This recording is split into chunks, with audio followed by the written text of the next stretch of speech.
measured by title, influence, or accomplishment.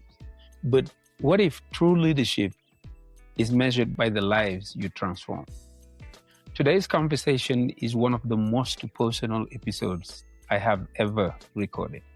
My guest is more than an educator, more than a community leader, and more than a public servant. He is someone who profoundly shaped the person I have become. Dr. Massene Mboup is an educator, storyteller, advocate, and a servant leader whose journey began in Senegal and has taken him to becoming the executive director and co-founder of the International Leadership Academy in Oregon. For more than 4 decades, he has dedicated his life to education, developing young minds, and serving communities with integrity and compassion.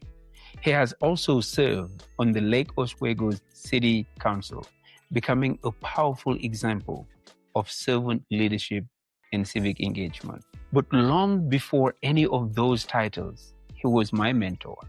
In this conversation, we explore leadership through the Mentium alignment framework, discussing identity, justice, courage, education, service, and the values that shape extraordinary leaders. This will be a 2-part series. This isn't simply a conversation about leadership. No, it is a conversation about becoming the kind of person people never forget. So let's dive in. It is my honor and my privilege to welcome Dr. Massene Mboup on the Mentium Podcast. Dr. Massene, can you talk to us a little bit about yourself before we get deep into the interview? Madiama, my name is Massene Mboup. I am from West Africa, Senegal. Dr. Massene Mboup. Dr. Massene Mboup, raised in West Africa, grew up in West Africa. I see myself as a world citizen, a social justice fighter. That's how I saw myself, an activist for what I think are the good causes, and an educator. So I think all those are things that, I don't like injustice. I love people also. Those are things that define my way. And, in this world, it's very difficult sometimes because, to be who you are is very difficult, but we have to stay and be who we are because that's what shines, light on our path. And so for me, it's difficult to define me because we are, as individuals, we are changing. And people's lives are storied lives. They're storying lives even because you are making, your own story and tell it like we are telling it. And I can say that I am also a storyteller, but I can tell my story. Sometimes it's hard, but, what defines me are those I'm an educator. I love people. I'm a world citizen. That's who I am. Wow. And that's beautiful. It is a very, very beautiful definition of, or the identity of Dr. Massene Mboup.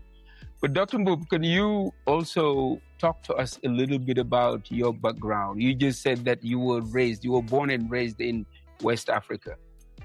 Yes, talk to me about life growing up in West Africa. I would say from a very young age until you came at the university, like Cheikh Anta Diop University in Dakar. Can you walk me through your journey up to that point before you came to the US? Yes, I was born in West Africa in a small town, 80 kilometers from the capital, Dakar. And Humble is my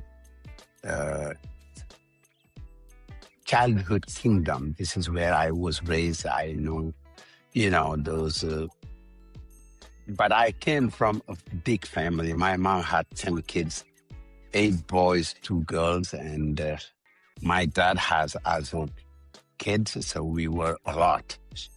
So we were not, we never realized that we were poor. Here, like the way they see poverty, which can be, it's relative because we were happy, we had everything. We thought, it's after when you start seeing other people having cars, having things that you realize that, whoa, we don't have this. So I grew up there. And when I was in 5th grade, there was no college in the town I lived. So I went to Chess for my middle school.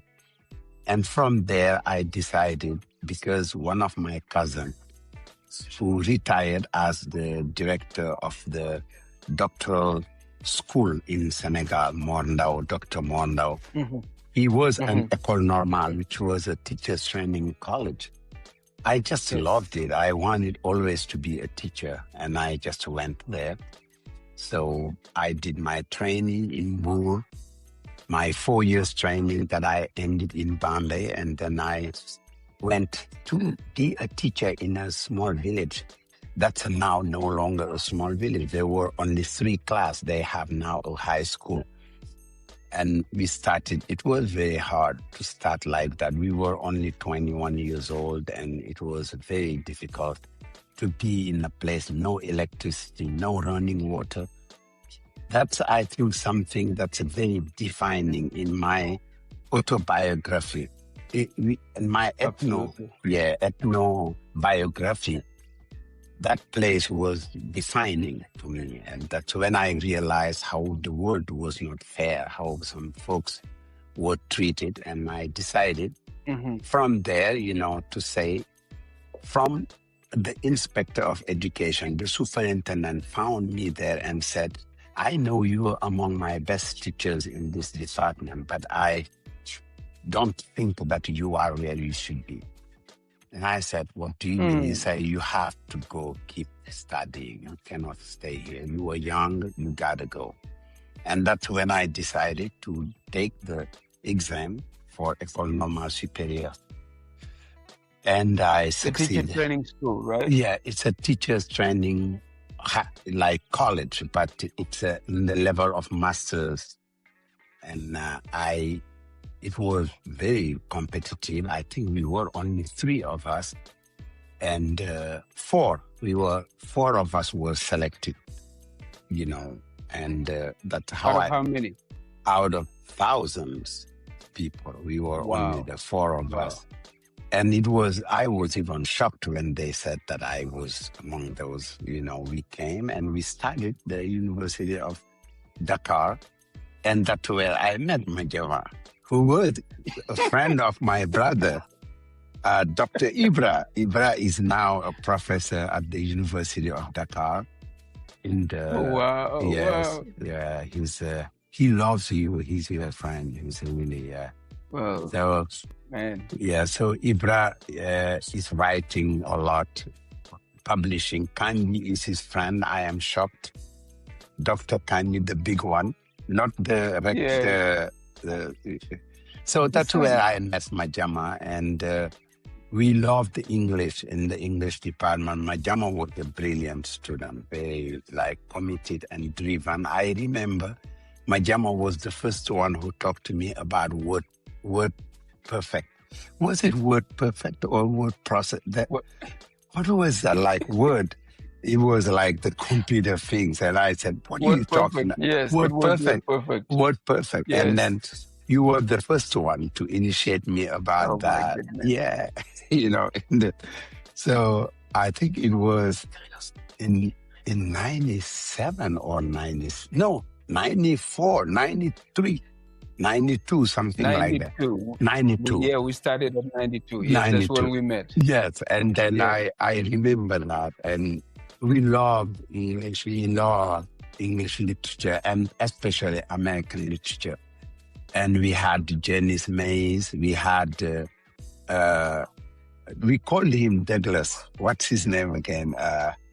Peter Grumset. Peter Grumset, and then after Peter, there was one who really made me love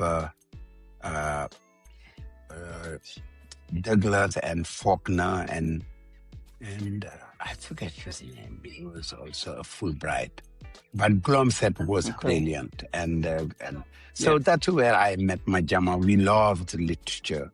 Really, it was really good. We studied, and I had my master's certificate, never defended my thesis, and have a BA in linguistics.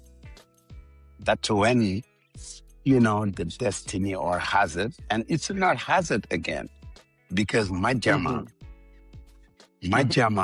recommended me for a job in St. Paul, Minnesota, at Normandale French Immersion. I will never forget that. And And they called me one time, but they said, you have to come in December. And I said, no, I cannot go. I'm not ready for that.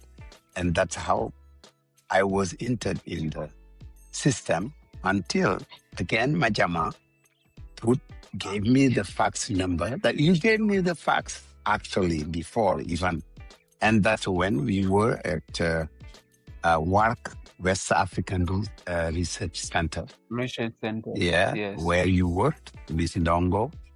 And that's when I received this offer to have a job in America, which I accepted. And I came to Portland, Oregon. And it's, wow, it's a long time, but it's Massene, like today. I knew coming to this interview that it will be emotional for me. Yeah. It will be very hard at times because there's a lot. I don't know if I will be doing the interview or it will be just a chat, because I want people to know who you are to me.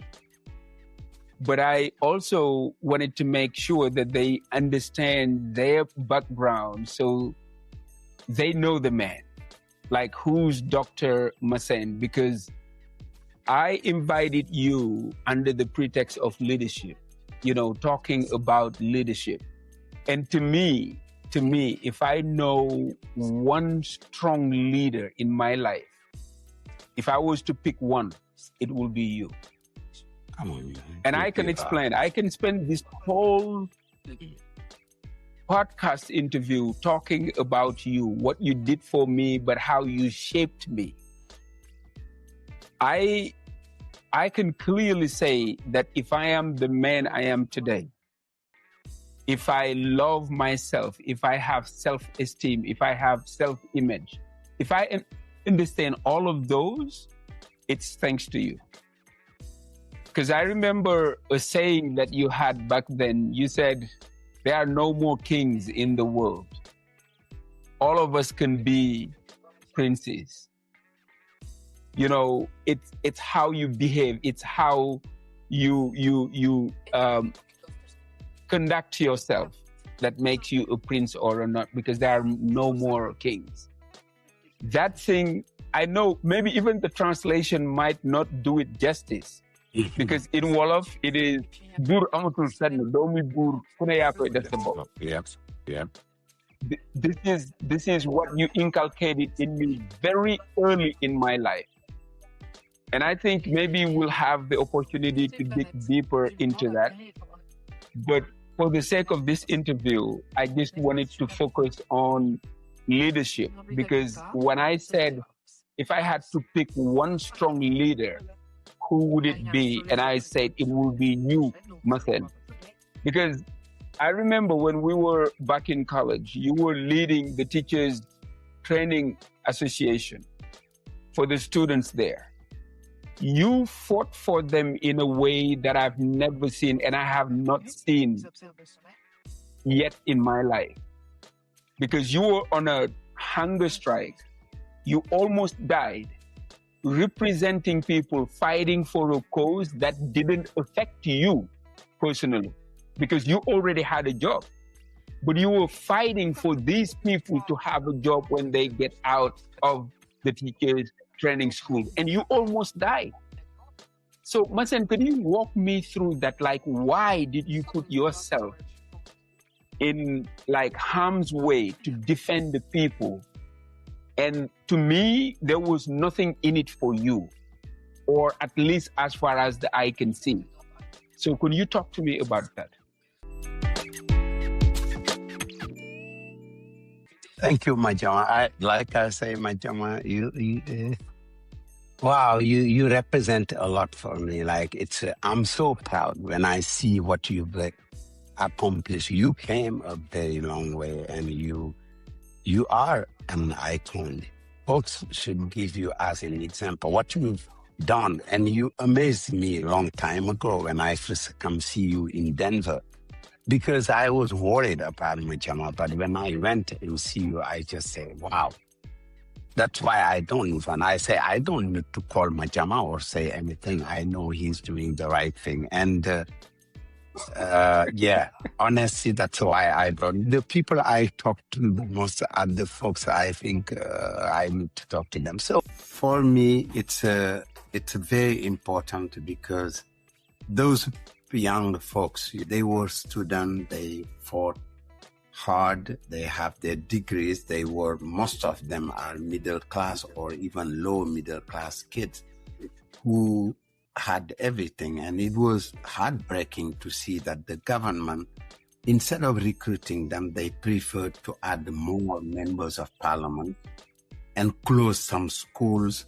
Some student would be cramped in 100 in a classroom, and they didn't want to. When I was walking and saw the cause they were defending it was a just cause. I just say, wow, I just cannot see these guys struggle.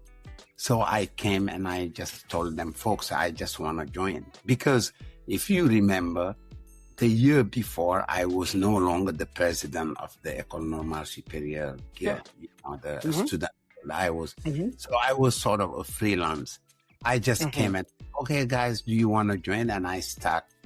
They trusted me, and I was coming. We gave some momentum with Eliman.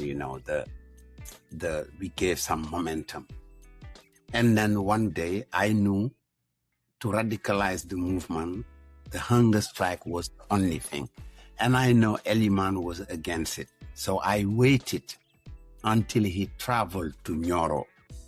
Outside the car. I called a meeting and we went to hunger strike. He said, what are you doing? Are you going into that? I said, yeah, I'm going.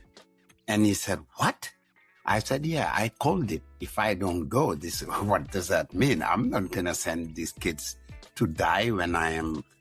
And before he came, I get into the room and we lock ourselves.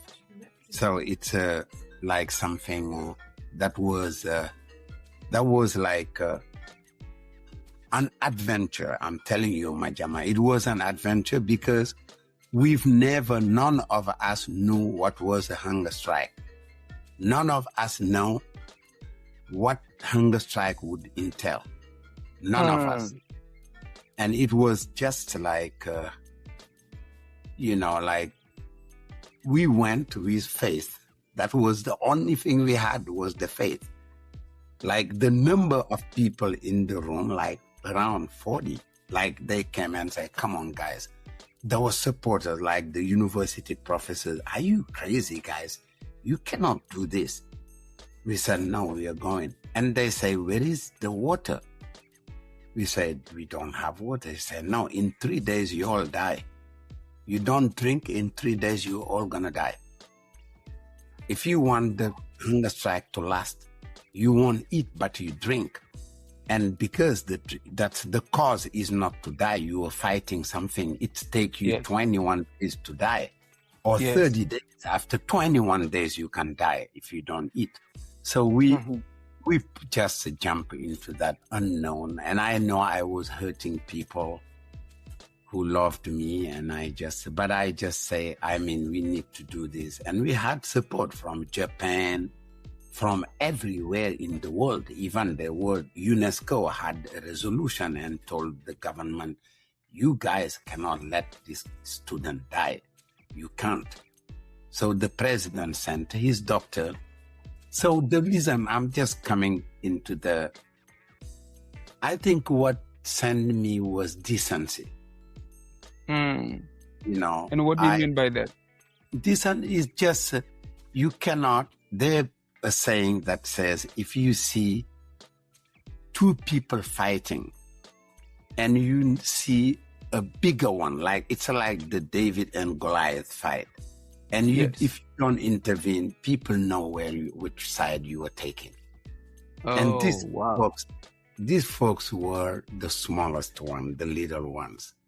So I just say, okay, I mean, I cannot let this thing happen. With my conscience, I cannot go home and let these kids, they're fighting a just fight. People say, oh, you already have a job. You a civil servant. The minister can fire you. I said, if the minister fire me, I will join their rank. So nothing would be worse than they have. Mm-hmm. So that was my view on that. And it was decency and also the belief in justice and in the just cause. I just say, no, I can't look at this. For me, it's not. It was tough. So I'm glad I did, because what we say, you know, solidarity and some relationship I built in trial and, you know, in trying times. We built all of them. We are still talking. Amaranjai, who's a professor in Saudi Arabia. We are going to meet in July in Senegal. All of them. I still see Abdullah Ndoye, Jante, the minister, even though I don't, you know, but we are still friends. And, so how did it end, Massene? What was the outcome? The outcome was the president sent his doctor, his personal doctor. He came, but he wasn't honest. He wanted to break the movement. He came and told me, if you don't go to the hospital, you are going to die. And I told the man, no, it's a tactic. If I get out, the hunger strike is over and we're going to lose. I told them, no, I'm not going anywhere. He said, I told him, yeah, I die. And what? You know, like fear is an insult to the dead. I just said, no, I mean, and I was ready for that. I mean, I don't know, maybe I didn't have my mind at some point, but I was ready. And so the outcome, they sent the Marabu, Serine Masu sent Saint Abdulaziz, who came and tried to lecture us. And I just told him, he said, in this country, people ask things that are not doable. That's the problem. And I told him, thank you, honorable. But I also think that this country, the problem is people seeing what is true and they don't want to say it. And I think, you know, the government can recruit these folks. And they have the money, they have the means, but they have other priorities. And so finally, I think with Serine Mansour, with all the people, they just like, you know, we start, you know, and also there were a lot of pressure. And Eliman, I think, also was scared that, I mean, if we die, it's going to be his responsibility, like, because at some point, the people come and we have folks falling apart. And was Eliman the president at the time? At the time, but he wasn't in the hunger strike. He was, him and Baifal, they were the outside folks that we needed to coordinate the stuff. So they were pressured. They get like, all the families come and tell them, if they die, you guys are responsible. And it was tough for them, and I know. And also, we start losing consciousness. Some folks were falling apart and all that. So they took us to the hospital. And that's why sometimes I believe in the power of prayer. Honestly, we went to see Serine Saliou, and I told him what happened. What he told me, I will never forget that. He told me, you're gonna get what you want. Wow. And he led the prayer. He found me. I was lost somewhere. And I saw someone coming on a small path. I wanted to ask him where people were. So I saw him and I said, oh my God, this is Saliu. So he came to right next to me and take my hand and left with me and entered the mosque with me. Everybody pushed the thing and he started and I was behind him. And when we finished, he told us that thing and I just, it was one of his friends, a former prefect Dahakan, whose kid was Chernokan. May he rest in peace, a good guy. He was enough and he was drawn, taking his student. He was a teacher and taking his student at the end of the year and drawn in the sea somewhere. Yeah, so be upon him. But his father took us to Serigne Saliou and that's how I get relationship with Serigne Saliou and all of that. But it was a very difficult time that time. I had trauma with that sometimes. It's and I have some problem after that I never told the people that, when I talk to doctors here, they say, no, you get it from there. But it was worth the fight. Everybody at the end, and it was what made Abdou Diouf lost his election in 2000. That was one of the precursors of the falling apart of the regime. Yeah, people never forgive him that. That was Massene, earlier when I asked you to introduce yourself, to tell us who you are, part of what you say about your identity is that you love people. You were a injustice fighter, but in this case, you put your life on the line just for people to get jobs after they were done with school, because all of them, after they were finished, they didn't have anything. But you already had a job, but you put your life on the line for them. And I wonder, what values were guiding you in that leadership? What values were really shaping your decisions? So, in leadership, we talk about servant leadership. Mm-hmm. And sometimes I say, I really want to be a servant leader, like someone who I'm doing this thing for the people. And the values were, like I told you, values of justice. As I told you, and decency, because sometimes, Wolof, I love the Wolof because they say Wolof, when they tell you something, they lie. When they say something, they lie. But when they tell it, when it's a story, that's when it's true. Wolof said, but burusul they touch. And what does it mean? It means that if your eyes cannot be ashamed of what they see, it should blow up. What it means that's a literal translation, but what does it mean? No, what it means is you cannot see injustices and look the other way. It's easy to look the other way. Just say, and people, that's what they do. It's a laziness, it's a fear sometimes, or laziness, or just,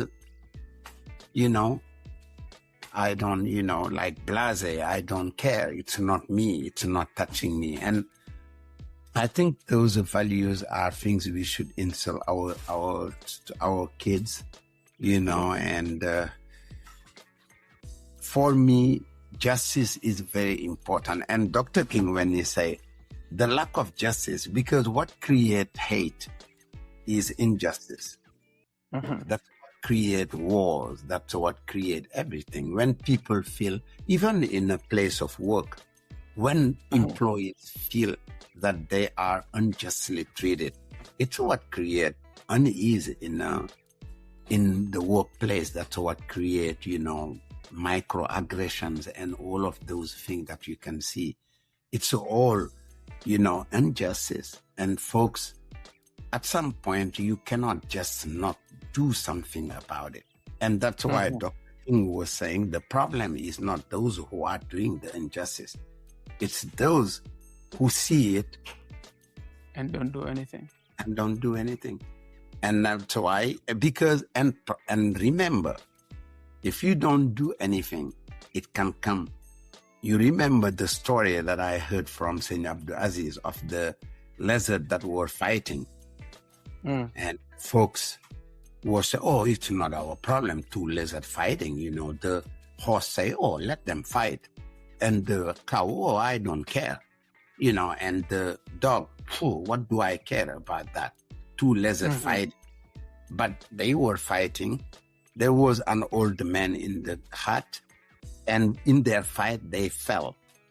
And their fall triggered that some of the fire that was, spread the fire in the hut that burned down. The old man died. So people used the horse to tell the other villages, and they rode him so bad that he finally died, the horse. Yes. And then when people came, they don't have something to eat. So what do? The cow didn't want to intervene, so they made him the couscous. Came couscous. I mean, he was slaughtered, and they gave the thing.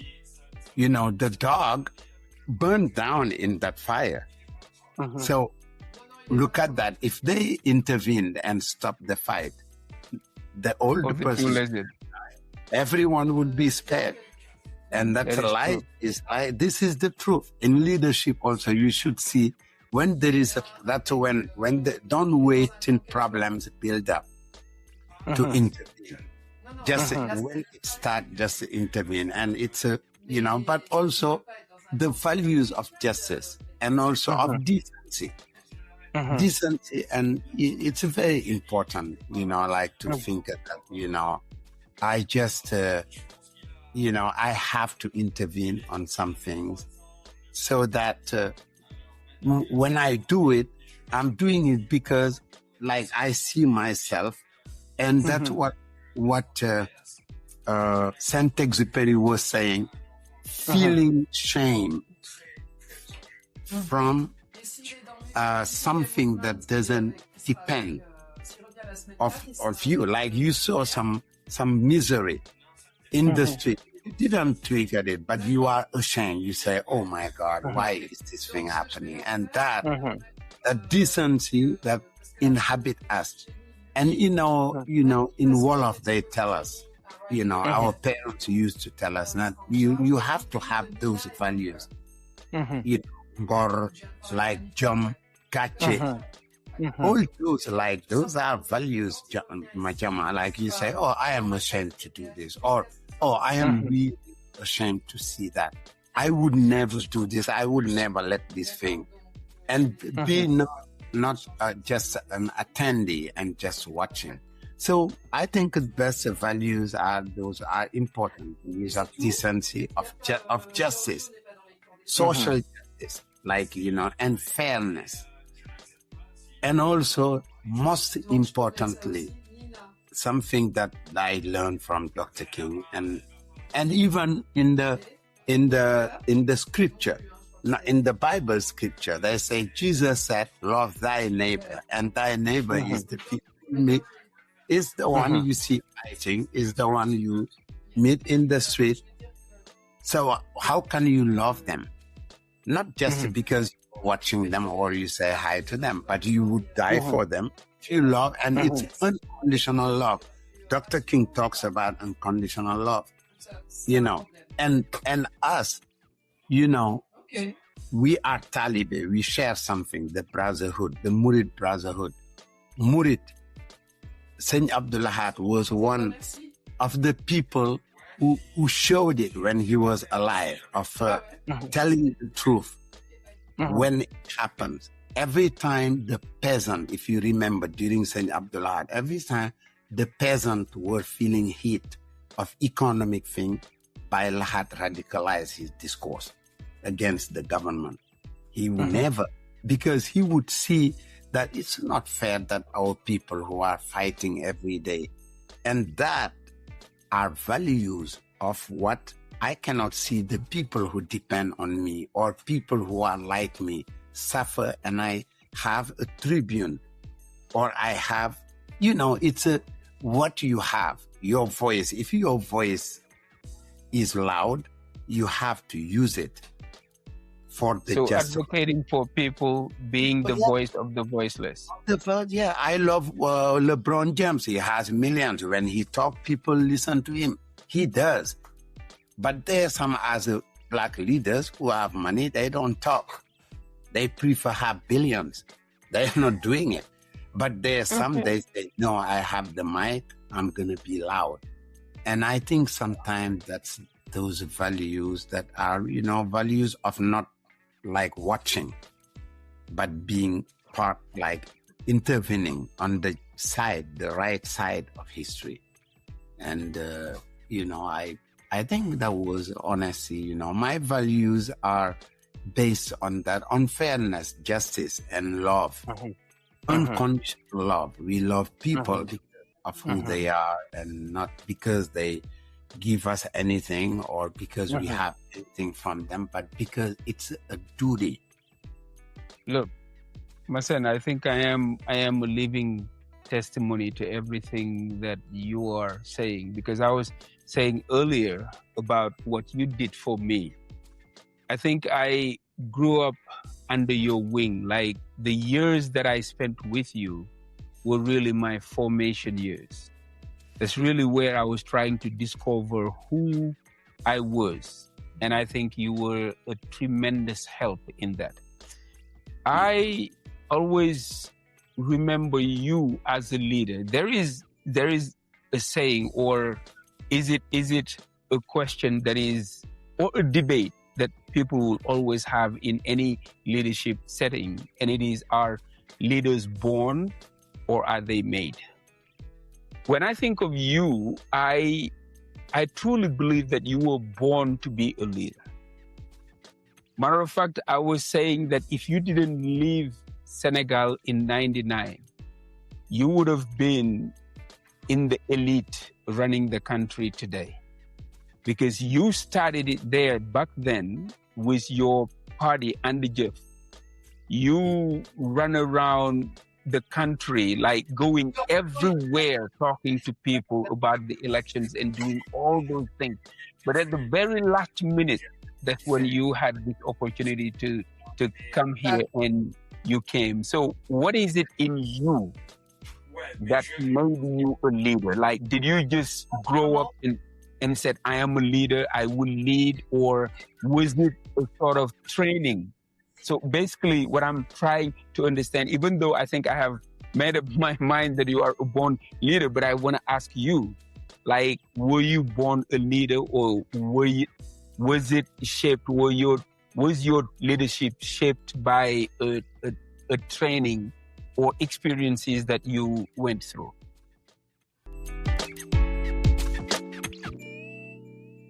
Yeah, Madiama, I think one thing that's very important is when we believe in some naturalism, or even into, like Engels even was saying that we don't think the same way in a palace than in a shack.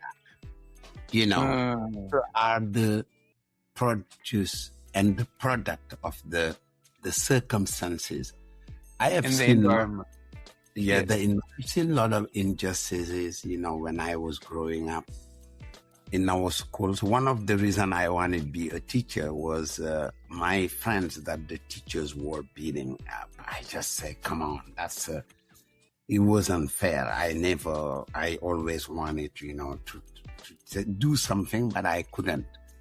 because they were teachers. I revolted sometimes, but not. So I think No. Hold on a second. So you became a teacher because of other teachers beating students, and you didn't like that. I didn't like that. So the solution was to become a teacher yourself. Yep, and I know we'll talk about education later on during this interview, because that's your life. I want to talk to you about that. But yes. I just say, no, that's not fair. I mean, that what we had teachers who were not fair, and sometimes they were not fair. And I knew it, that they were kids that they didn't touch because they were from the elite or something. And I just never wanted to accept that. I just say,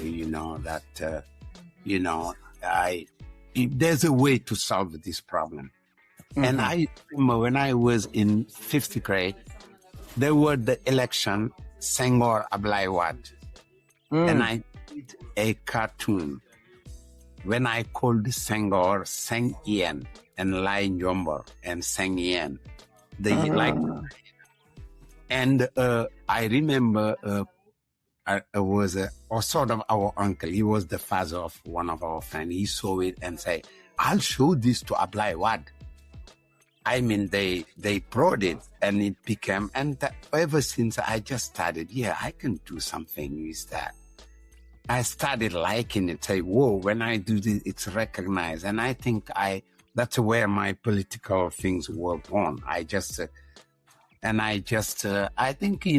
the rest are circumstances. You see, in my dissertation, I wrote something about my ethnobiography, and I just said, there are things that you can trace in your life that you say, why I am here. There's always circumstances in the past that say, oh, that's what triggered the thing. And, I went as a teacher, young teacher in a village, and see how these people were treated by the government. No water, nothing, no running, no electricity. The classrooms were falling apart. I built the field. I even get hurt doing that. And I just, why is thing is normal? Why is it normalized even? And I just, that's when I started to just, say, no, something has to be done. And that's when I started, going. Before that, I was in underground movements, like Andy Jeff back then was not clandestine. And I was, parallel, what they call the parallel in the movement. No one knew that's like it was something that I hid very well because it was very dangerous. And I was 15, maybe like 16 years old. I would go some dizzy bows or stuff at night in chess. But, and in Humble also I did it, that's how I just like see these things happening every day. I realize that, I'd rather be on the side of the people who are oppressed, and I just believe, and I love when I read Pedagogy of the Oppressed by, I say, whoa, there's a pedagogy. Paulo Freire, and I just had Paulo Freire, and I had a sort of trajectory. He knows Cabral and all of that. He knows Vieira, and that's how I met many people in my youth who were also landing, landing Savannah. Yeah, my friend who just passed away from Switzerland. What's his name again? It will come back. He was a UN fighting hunger,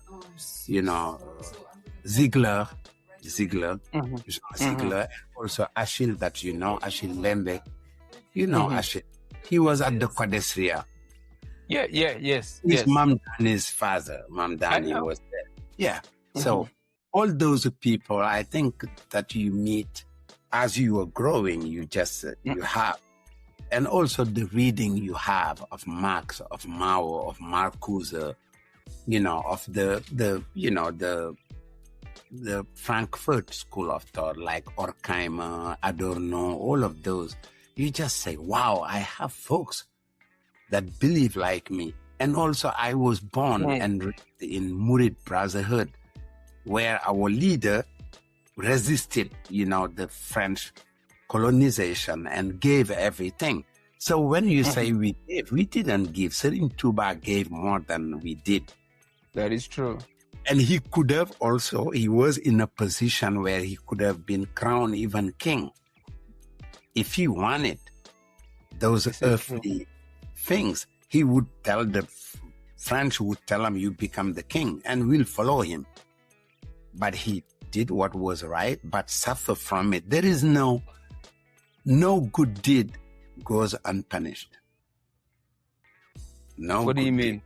No good deed goes unpunished. It's a saying in English, but it's so true. Even into when you are trying to do the right thing, it's never, you'll be punished for that. When you give people, even when you help people, you may be punished by that. Like, it's a thing. It's deep, but it's true. So it is really deep because it caught my attention. That's the reason why I was asking, wow. Okay, what do you mean by that? But Mas, let me ask you this. And Mas is the name we used to call you back then. But now, does leadership or does revolt run in the family? Because I know your brothers. I grew up with one. We went to high school together. And matter of fact, that's how I met you and took his place. Because we were together so much so that a lot of people back in college thought that you were my elder brother. So your brothers that I met, they all fighters as well. So that's why I'm asking if it runs in the family. Who was your father? My father. What did he do to all of you to just become who you are? Because I know Malcolm, I know Ibrahim, all of them, like the same voice, the same fight. They're always fighting against something. I think my father was some figure. My mom too, but my father was more vocal in that. She would come. I remember when Mamadou Dia was out and coming for a meeting, people get scared because it's a Senegal. Only my father went among the employees of the city. And not only he went, he took the floor and spoke in recognition of what Mamadou Dia did and in recognition of his friendship with Dr. Fiacre Colli. And people say, he's crazy, he's crazy, he's suicidal. And, that's who my father was. He just and I think, we took it from that, like saying, doing the right thing. That's like wherever it is, even if today I was talking to our city manager and I tell him that's maybe the reason why I will never succeed in politics, because I don't say what people like. I say what is right. Because sometimes it's not a question of right and left. It's about what is right. It can come from everywhere. You just defend what is right. Not like, I am from the left, I defend their ideas, or I'm from the right. No, you defend what is right. And even if it hurts, I had friends who I lost, or friends who I have some because of me siding. And I always tell them that, I will always be on the right side of history. That is true. Look, Martin, I wanna move on because I know there's a lot to talk about, and I'm afraid this podcast, this episode will be very, very long, because I want to talk to you about education. Like, why is it so deeply ingrained in you? But also, like, because I know you are a city council right now in the city of Oswego, Oregon. I want to talk to you about that, how an educator from Senegal, came to America, opened his own school, French school, running it, but also is appointed or is elected as city council. I want to talk to you about all of that. But first, talk to me about education. Why education is so important for you that you spent maybe you were educated since you were 21 years old until now. I don't want to date you, but 41 years, and I've been more because is something. Yeah. So like, talk to me about that. And then you came here and get your doctorate degree in education. Why education?